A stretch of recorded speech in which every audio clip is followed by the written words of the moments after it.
আজকে mother's day, সবাইকে mother's day শুভেচ্ছা।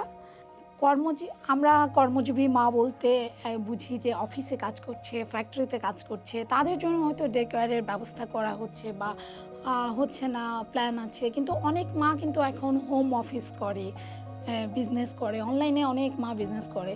তো দেখা যায় যে তাদের চ্যালেঞ্জটা আরও বেশি, যে তারা ঘরেই থাকছে, আবার বাচ্চা সামলাতে হচ্ছে, কাজও করতে হচ্ছে। তো তাদের জন্যও বোধহয় এখন প্ল্যান করা উচিত যে কমিউনিটি বেসড ডে কেয়ার বা একটু মানে সরকার, রাষ্ট্র বা উদ্যোক্তারাও এগিয়ে আসতে পারে।